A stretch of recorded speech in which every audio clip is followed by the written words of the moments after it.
Talking about stuff up in the sky, we got this article about floating cities. That's right. This is, I want to say, around 10 cool floating cities in fiction. Yeah, and you know what? This is what website is this by, first of all? This is from Tor.com. This is written by, well, they don't have an author. Yeah, they don't. Yeah. Anyways, I was going to say... Or is it this? What? It's the username is Stubby the Rocket. Oh, okay. Well, it's written by Stubby the Rocket. So I want to say that this picture here that they got right here at the beginning has a flying well, and I want to say that I was trying to find some flying well folklore. I couldn't find anything good. If one of you out there actually knows of anything good, like any good like folklore with flying wells, let me know.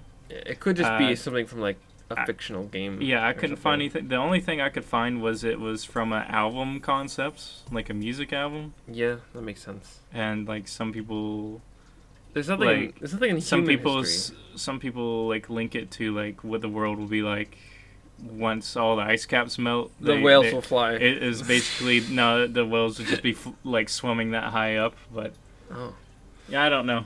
Interesting. But anyways, I couldn't find anything, so I thought, our second choice was the floating cities in the sky. Here we are, top 10.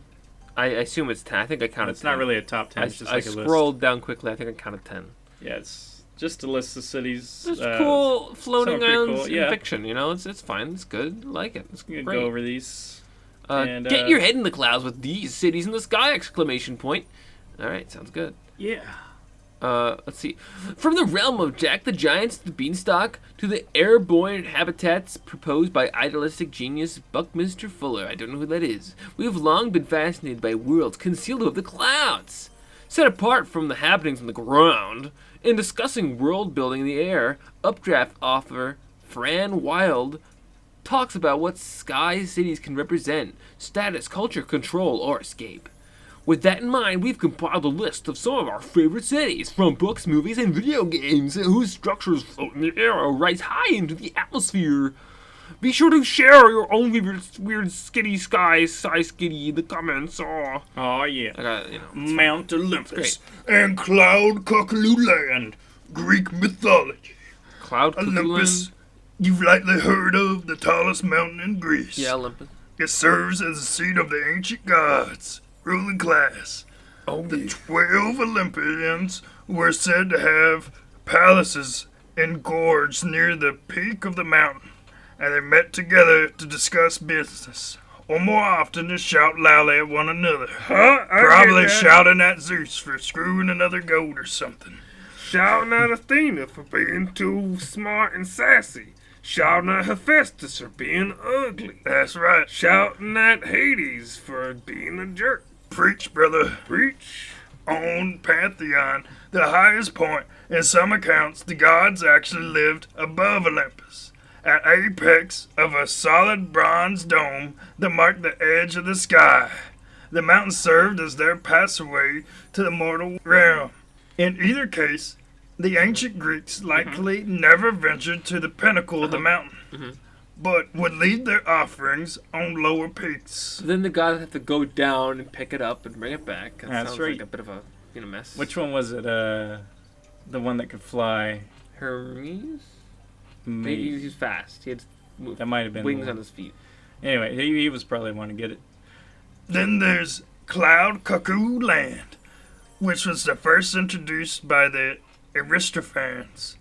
Satirical play, The Birds. Fed up with Athenian life, the middle-aged Pistachius persuades the world's birds to create a new city in the sky. It turns out that the birds have been looking for such an opportunity to create their own Mount Olympus and blockade the gods from receiving human offerings. Cutting off their supply makes the birds the new gods. That's how that works. With the Pistachius benefiting as well. It's no wonder that the term Cloud Cuckoo Land has since been used to describe an absurdly over-optimistic fantasy. The Lego Movie also nabbed the term for their wonderful mashup of all styles of building blocks, where the heroes rest as safe haven from the Lord business, and his need for perfectly constructed Lego worlds. Man, I love Lego World. Alright, let me tell you about the Bone Towers. Alright? yeah. From something called Updraft, which sounds like a book. Yeah, maybe. In Fran Wild's forthcoming novel Updraft, towers of living bone pierce the clouds. Well, that sounds interesting, actually. Yeah. Creating a city whose inhabitants explore the skies in their gliders. Alright? Get that through your skull. Nice. And who must adhere to strict laws designed to protect against the many dangers hidden among the clouds. Getting one's wings, as young Kirit yearns to, is a rite of passage.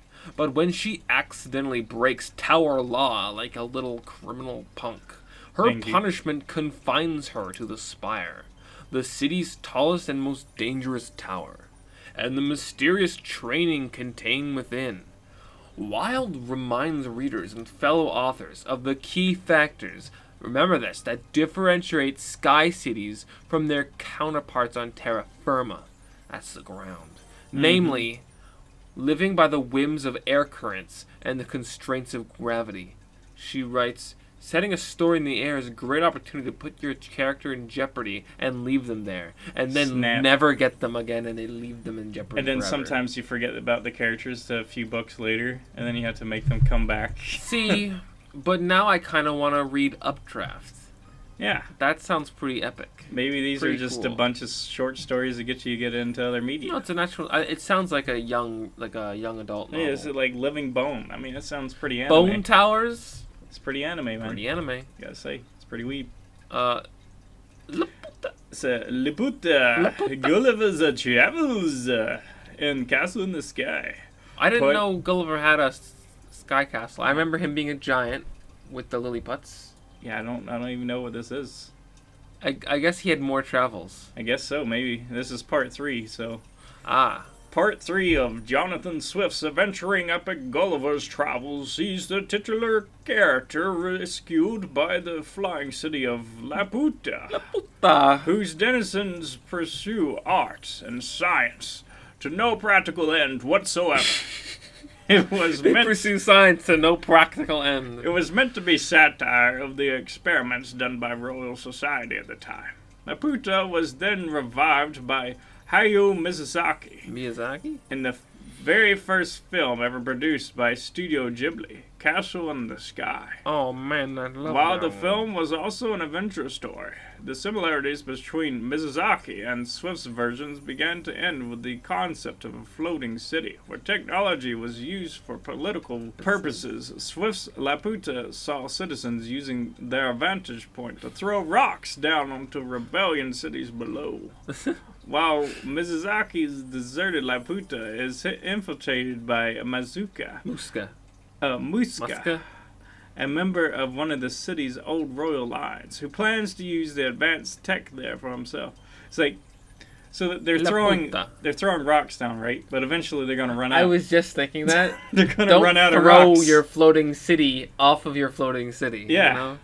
It's like, It's very limited resources. yeah, eventually you're gonna run out of stuff. You're gonna have to go back down to get more rocks. Yeah, and you're gonna have to apologize to those guys. Hey, can we have our rocks back? It's like, wait, those from you? Those are from you? Hold up. Wait a minute.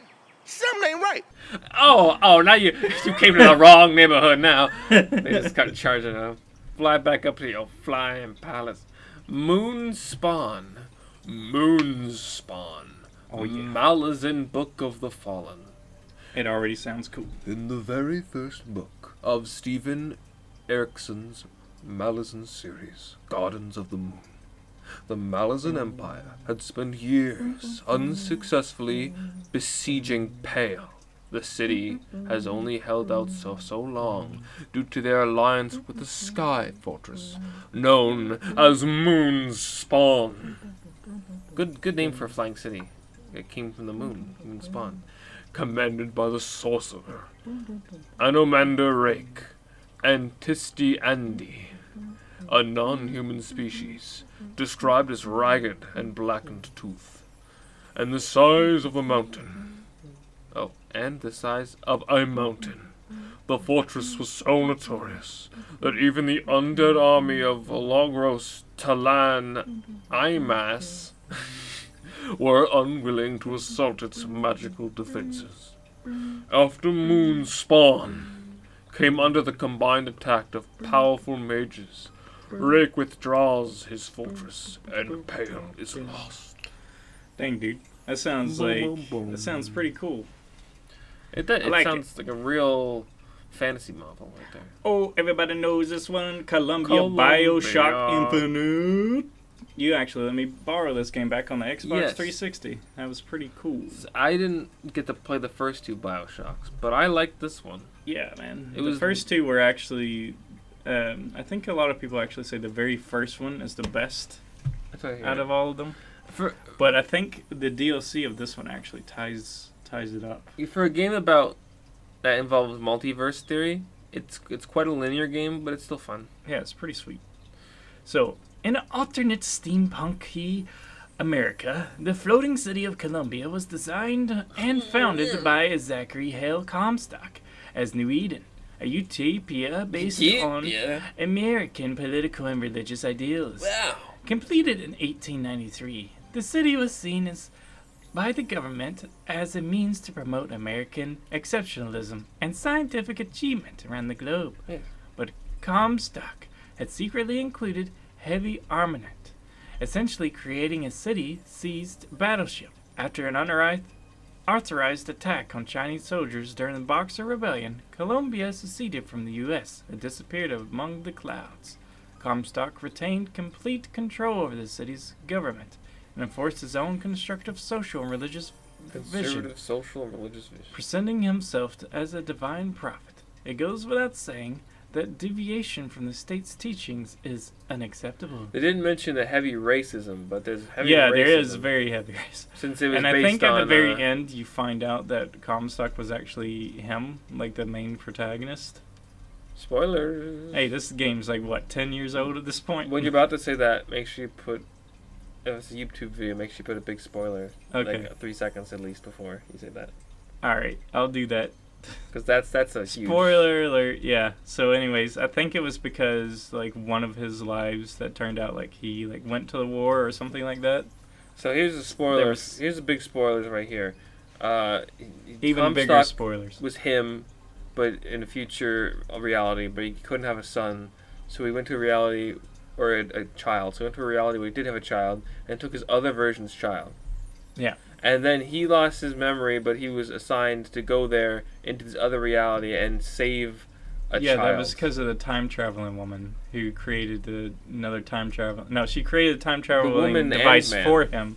Yeah, that was herself in a different reality Yeah. as a man. A man and a woman from two different realities who are the same person both discovered multiverse theory by contacting each other, oh my- and they both got stuck into the multiverse. Yeah, they contacted themselves over like radio waves or something. You had to listen to the Yeah. messages. I mean, if you play the game, just Yeah, it's if you really want good. to know, it's fine. Yeah. Um, I'll just put like a spoiler warning thing the whole time we're talking about that, just in case anyone wants to play it. moving on. Oh, Billet, de Sounds- Quentin Sounds French. Hanu Reggianiemi. It looks Indian. Hanu Reggianiemi. No, I don't know. I'll pretend it's French for now. Oubliette. A sci-fi high story centers on a floating Mars colony. Well, technically, it's a platform that sits on the back of walkers attached to the Mars surface, who occasionally walks the platform over to relocate it when needed. While the Oubliette began as a slave, labor latifundia. Wow. Think of the space equivalent of a landed estate. I don't know Okay. what that is either. I'm a little At uncultured. landed estate, I think that was like where they used to have slaves work on the, like, doing the farming, I guess. I see. The slaves who terraformed Mars' surface eventually rebelled, leading to a war that Who could have unleashed seen that coming? the self-replicating Four-Boy Plague. War forced the different entities to take turns maintaining the Oubliette, which has now become the sole human civilization left in the solar system. Dang, dude. Venus and other planets with sky cities There are plenty of planetary environments that demand floating cities. Of course. If your surface is too hot, too cold, or too hard to navigate, It's too hard. the easiest way to set up any kind of colony is to maintain it off the ground, by sci-fi logic at least. Of course. Charlie Stross' novel, Saturn's Children, starts on a floating city of Venus, a perfect example of this trope in Sly Mongoose. By Tobias S. Buckle, there are several skyborne habitats on Chilo, a Venus-like planet. Buckle has said that Geoffrey A. Landis was responsible for the background of floating cities. How dare he? We can readily find 2 more examples of this in well-known science fiction franchises. Star Wars features Cloud City, a suspended metropolis that hovers over the planet Bespin. The gas giant is home to a Tibian gas mining operation, and the substance covers the surface of the planet. So it stands to reason that any base of operations would have to exist in the sky. Makes sense. And then there's an original series Star Trek episode, The Cloud Miners, on the planet Adrana. Sky dwellers of the floating city Stratos gain untold privilege over the miners living on the surface because the mineral laborers work so hard to obtain xenotite, release a gas that is toxic and causes mental degeneration. Man! Well, Star Trek does it again. Here's the thing. Yeah? So I think if this is like, in sci-fi this is great. In real life, I think we would probably just have stuff like the International Space Station. It would just be like a satellite station. Yeah, and Like, honestly, because if you were to have an actual city in the atmosphere, you would be dealing with the gravity pulling it down. So like if you had it in the inner atmosphere, you would have to have a lot of energy pushing the city upwards. assuming it was within the atmosphere and it could somehow float, there'd be only 2 reasons for anyone to go up there. It'd be too awkward to go up there anytime, really. Only 2 reasons. 1, scientific discovery, trying to determine why it's floating. And 2, tourism. Be a lot of tourists going to differentification. I definitely couldn't do it with our today's technology, that's for sure. But if you could do some kind of anti-gravity wave. Imagine having like a rock that just resisted gravity and just like inside the core of this island, just push it up. Yeah. That's what I would I mean, imagine. there's a lot of like different fiction and whatnot that has like floating rocks around. I Yeah. always thought that was cool. Now let me tell you about the Tower of Babel, or the Tower of Babylon. I don't remember this being a floating city. Countless stories and books have reinterpreted the biblical archetype of the tower built by humans, attempting to reach the heights that they have no business exploring. No business at all. But Ted Chiang's bizarre novelette sets the Tower of Babel within the geocentric model of a Babylonian cosmology, where the Earth is the center of layers of celestial spheres. Here, the builders are miners, trying to escape their little rock by tunneling up through the sky, hoping to break through the vault of heaven. The story follows a young miner from the town of Elam. As he ascends the tower, he uncovers mysteries of heaven and earth, and in the end, finds the value of friendship, finds themselves as inscrutable as ever. Okay then. So basically the original one in the Bible was this guy wanted to build like a tower to heaven to basically like invade heaven. Yeah. And like every time they built it up, he would take like an arrow and shoot it up into the sky, basically trying to assault heaven. So what God did was he basically, like, everybody used to speak the same language. And so this is where the Bible is saying that's where the different languages came from, because he basically made a lot of the workers speak different languages so they couldn't work together. So it'd be like if me and you were working building something, and then all of a sudden I spoke Russian, and I couldn't understand English, and you couldn't understand Russian, you couldn't work together. Exactly. I've heard of that part. I've heard the Tower of Babel. So that's the original one from the Bible. I never heard the part about a guy trying to shoot an arrow from the top. Yeah, that was the guy. He was Take this, God! Yeah, he was basically getting everybody together to make this tower to go invade heaven. Just so he can shoot a single arrow. Well, he was trying to get up there. He was just basically shooting it. It's like, here you go. There you go, God. Trying to hit the ceiling, maybe? But now, like, we go into space. So what was that about, God? Why'd you have to do that? Where's this tower now? We could shoot rockets up there. Where's this tower now? It's been gone for a while. I want to know. I think that was before the flood. Well, how tall was it? I don't know. Man, It probably didn't get that tall. I wanna Because you see think it. about engineering back in that day, there's no way. It probably Get too windy, I that bet thing would be knocked over. every time they made it a bit bigger, they'd probably widen the base a bit. Yeah, I don't know. It's no telling. I assume. I mean, that's probably great. They probably did really well. Could you imagine being a person building that? It's just like you waste every day, like building stuff. Like you're just It's for a goal. you putting like it's their life. there's calling. no like what do you think you gotta do when you get up there? Well, obviously, shoot God with an arrow. That's what that one guy was thinking, I guess. The rest of them just wanted to do something really cool. Yeah, maybe. It's like, if I could build a tower to They heaven. must have just been really bored. Do you think everyone who helped build the tower went to hell? I mean, what, like, you think the resources would have been more limited back then, and using all that wood to build this tower? I mean, like, come on. They probably had like couple thousand people helping. Kind of like Egypt. It just doesn't make sense to me, is all I'm saying. Of course, it doesn't make sense.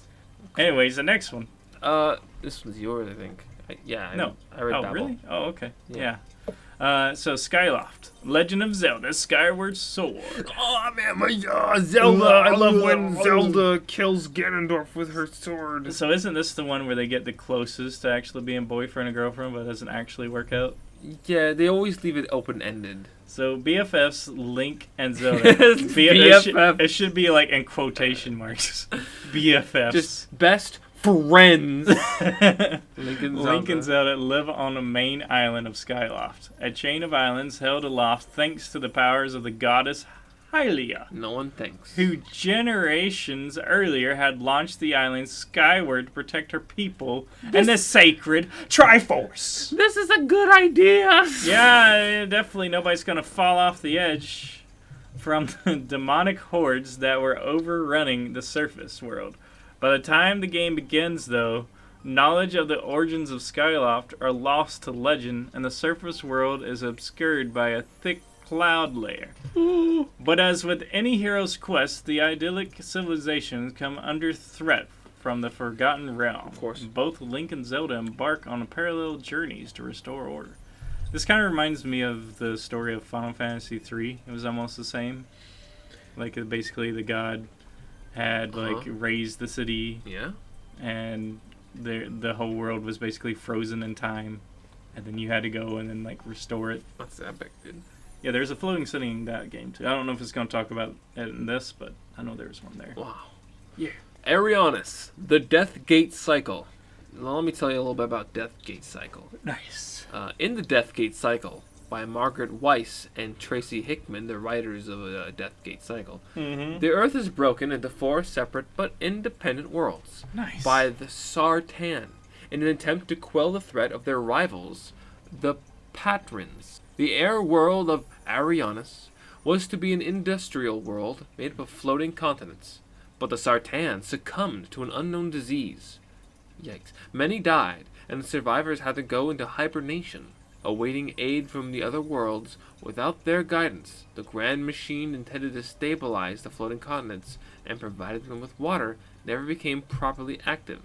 Instead, the dwarves effectively became slaves to the machine, worshipping it after a fashion as an artifact of their hibernating gods. The elves became tyrannical lords, manipulating the dwarves and their machine to obtain a monopoly on water, whilst constantly waging war with the humans. Where does it say about a floating city in this one? They're all floating cities. Specifically, Arianis Okay. was one of the 4 places that were split up. Okay. So they're all floating. All right. I get it. The Yeah, I guess Sartan- water would be really scarce. Yeah, the Sartan lived in Arianis, but they most died from disease. They had to go to sleep, awaiting aids. And because the Sartans were leading it, no one knew what to do with any of their tools. Wow. So the dwarves just forgot, and the elves Oh my god. became jerks. Freaking idiots. Well, are the Sartans humans, or are the Sartans something else, though? No idea. By Doesn't really independent say. rules, by the Sartan. Kingdom I guess of they're humans. Zeal, Chrono Trigger.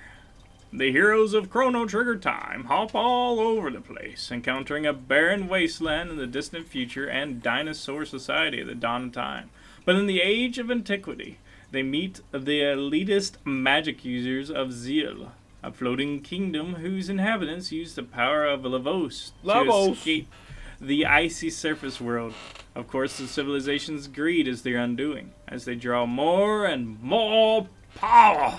Unlimited power. Unlimited power. From the slumbering Lavos, the beast awakens and destroys the kingdom, sending it crashing back to the surface. Only a handful of survivors join the people already living on the inhospitable surface. But at least the massive impact of the falling island seems to eventually change the world's climate for the better. I mean, if the whole world's surface is ice, wouldn't it still be, like, extremely cold on this island? Right? Like, it wouldn't be, like, hot. Is it actually surface of ice? Yeah, so, like, the, let's see, like, blah, blah, blah. I don't see ice somewhere. I thought it said the icy surface. Oh, yeah, there it is, yeah. Yeah. Wow. Dang, dude. You know, you never know. You never, I should... So basically, it, like, them crashing it back into the planet, You know... like, the impact I've heard a lot of... created, like, this, like, I guess, heat explosion that melted the ice. I've heard a lot of good things about Chrono Trigger. And I like played the it back endings. when I was a kid, and I could not beat it. I just remember that there was an ending where you do something in the dinosaur realm, and when you go back, everyone's a dinosaur, Really? It sounds Yeah. amazing. and that's one of the endings. No, like, I remember I was playing as a kid. Like, I think one of the, the first game I ever played as RPG was, like, Final Fantasy VII. It was very linear. Mm. Like, there was an open world at some point, but with Chrono Trigger, it was different, man. Like, you had to keep traveling back and forth in time, and then you'd go try to fight the final boss. And every time I tried to fight him, I couldn't beat him. So I'd go to, like, another time, and you go through that, and you fight a boss. And then you go back to try to fight the final boss again. But every time you tried to fight the final boss, it would summon all the bosses you already fought. So it sucked. Like, I think I got to one point where I was, like, fighting, like, you fought the final boss, plus the other 5 bosses you already fought. It was a crazy fight. I couldn't beat it. Like, every time I tried, and then I got confused to where to go. But I was, like, 7. And that was back before you had Google to search, okay, where do I go next? Mm-hmm. And I was too poor to afford the $40 walkthrough. I'll have to make a remake. I'd love to try it. Yeah. They're doing, like, mana, so why not? Well, why not indeed? Lastly, is this mine? Yeah, you read... No, you read... I read that one. Chrono This is Trigger, mine. yeah. Okay. The floating continents of Lesiath. Minla's Flowers. Alastair Reynolds. No relation to Ryan Reynolds. Maybe. Story envisions a world transformed by a civilization's attempt to save it, diverted by technical difficulties to a planet known as Lecythus, I think. Lecythus. You can Yeah, that's just read probably. that how you want. Lecythus. Space pilot Merlin finds himself forced to God. play the part in the moral and military dilemmas of a world on the verge of extinction. The remaining inhabitants of the worlds cling to floating continents, formed by the shattered remains of a planet-wide defense system designed to camouflage them from outside attack. Spoiler alert, it failed. In the aftermath of the catastrophe, the broken world is in a constant state of civil war. Merlin urges peace and reintroduces lost technology to the society in the hopes of repairing his ship and evacuating the doomed planet. Very nice. That's kind of cool. Which one do you like the most? What would you have to say is your favorite? My favorite could be Moonspawn.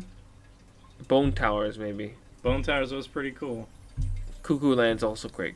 Just the idea of Cuckoo Land. Mine would have to be between the Laputa, the Castle in the Sky, and the one from BioShock.